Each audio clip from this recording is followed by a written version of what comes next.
Nous avons choisi d'accompagner Simone Bako. Un petit peu, peut-être que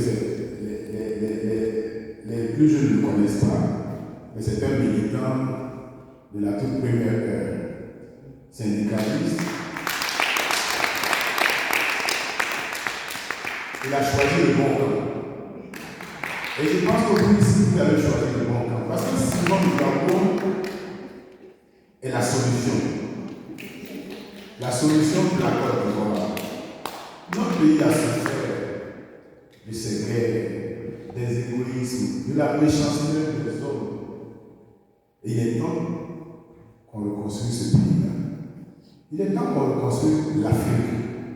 Et nous qui la côtoyons, elle est tellement déterminée qu'on ne peut pas ne pas la suivre.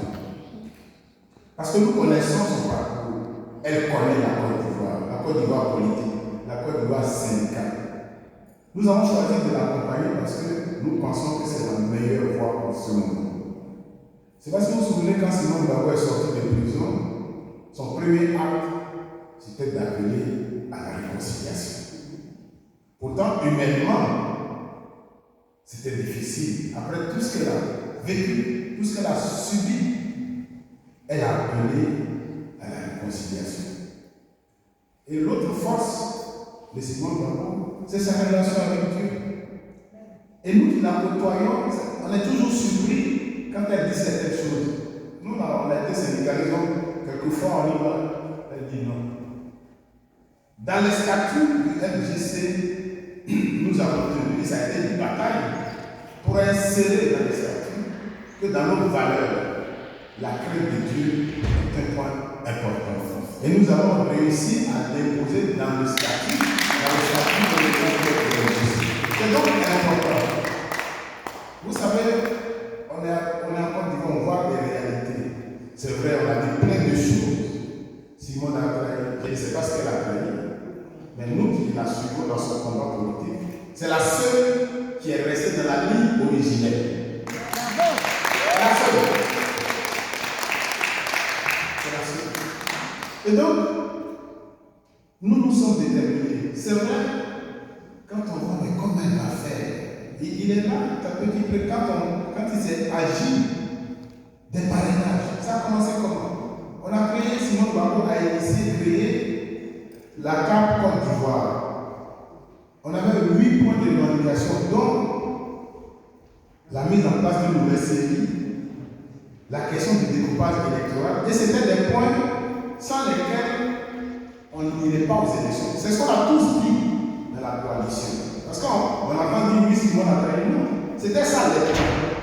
Et on a dit tant que nos points ne sont pas réglés, on ne va pas aux élections. Parce qu'on ne croit pas à la série qui est là. Et donc, même quand la série a lancé la question des parrainages, on a dit non, on n'y va pas. On a décidé ensemble de ne pas le faire tant que les mais en même temps qu'on dit ça, nos camarades de la coalition avaient déjà déposé leur dossier à la série. Parce qu'il faut que les gens sachent, nous disons, tout le monde, y compris le PDC qui était notre allié principal au sein de la coalition, avait déjà déposé, ils avaient commencé les formations avec les simulations. On a eu des débat. Mais qu'est-ce qu'on fait? On a décidé des choses avec tout le monde, et on se rend compte que tout le monde y va. Et puis nous sommes les démons de la face. C'est comme ça qu'au dernier moment, on a dit, bon, on y va quand même. Et avant d'y aller, on a interrogé Dieu, parce que nous, au MGC, en tout cas, on est ancré. Excusez-moi, mon frère est un peu plus venu parce qu'il s'est non, je ne vais pas dire ça. Donc, on a interrogé le Seigneur, qu'est-ce qu'on fait? Tous nous ont donné le dos. On a prié, le pasteur nous a dit, déposez vos dossiers. Et c'est ce qu'on a fait.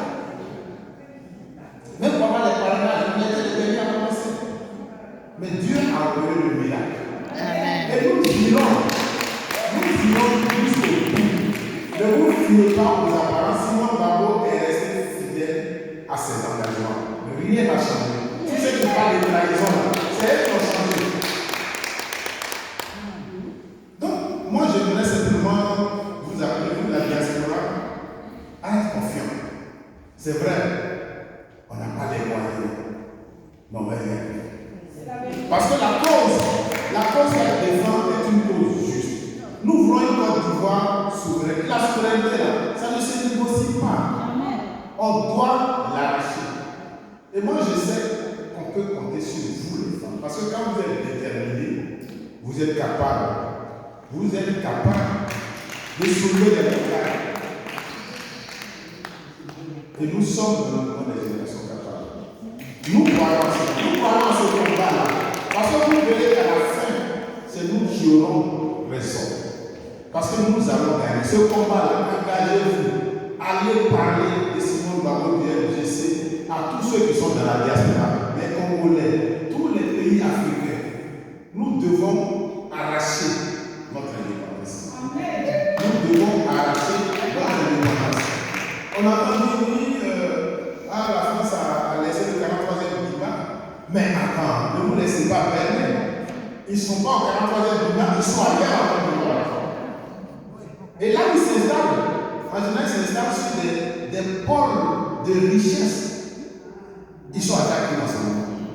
Donc, le combat n'est pas fini. C'est vite fait, oui, ils ont libéré. Non, ne vous trompez pas. Le combat n'est pas encore gagné. Mais nous devons aller jusqu'au bout.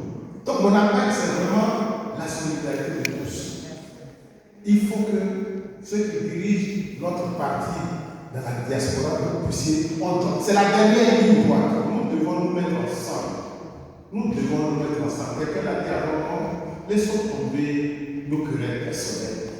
Laissons tomber nos questions de vie. On a Simone Gbagbo à porter le pouvoir.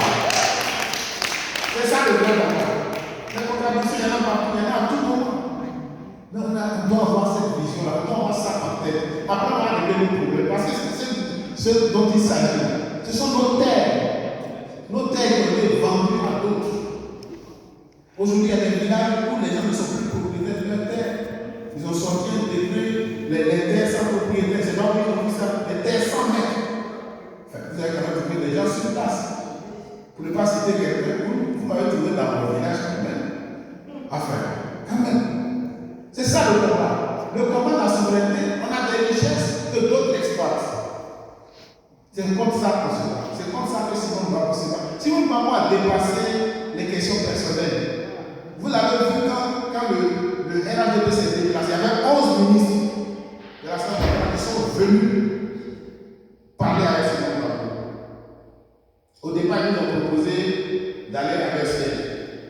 La présidente dit non. Si vous voulez, on se rencontre dans 1 minute. On a proposé, ils disent ne veulent pas. C'est Alassane Ouattara lui-même qui l'a dit. Là où Simone Gbagbo nous l'a rencontré, allez la rencontrer là. Donc il sait la force, le frappe de cette femme. Et nous devons la comprendre. Parce que nous voulons sauver notre pays, mais l'Afrique tout entière. Moi je vous dis, j'ai vu votre détermination pour qu'on libère l'homme. C'était 10 ans, tous les jours à l'aide. Je n'ai jamais vu ça. Tous les jours, les Ivoiriens et les Africains étaient à l'aide. Tous les jours pendant 10 ans. Au point que les gens des pays d'Afrique étaient surpris, c'est donc quel criminel qui est en prison, pour lequel autant d'Africains se mobilisent tous les jours sans discontinuer. Simone Gbagbo a passé 7 ans en prison. Les gens qui lui arrachent les cheveux hier aujourd'hui, quand ils sont à la manifestation, ils sont pressés d'aller la saluer. La dernière fois, on était quand l'ambassadrice de l'Union européenne devait rentrer, on a mis tous les ministres en fonction qui venaient la saluer. Ça veut dire qu'ils savent ce que c'est. Simone Gbagbo, c'est l'âme de la Côte d'Ivoire. Elle a porté, elle porte le fardeau de la Côte d'Ivoire. Donc nous devons l'accompagner. Nous sommes déterminés. Et je sais qu'avec vous, avec tous les Africains, nous devons y arriver. Parce que la Côte d'Ivoire, la libération de la Côte d'Ivoire va entraîner celle de l'Afrique tout entière. Vous n'imaginez pas ce que représente la Côte d'Ivoire à l'Afrique. Dieu le sait. Nous le savons. La Côte d'Ivoire est un lieu important. Et la lumière viendra de la Côte d'Ivoire. La lumière viendra. Donc vraiment, merci de nous accueillir. Nous sommes chez nous ici. Et donc, j'encourage chacun d'entre nous. Laissez les paramilitaires. Moi, vos batailles sur les Facebook. Là, portons Simone Gbagbo. Quand on va finir la Côte, après on va faire une bataille. C'est de ça qu'il s'agit. nous devons arracher la Côte d'Ivoire des mains de tous ces prédateurs. Des lois immorales qui sont prises pour que les gens s'accaparent de nos terres, de nos villages.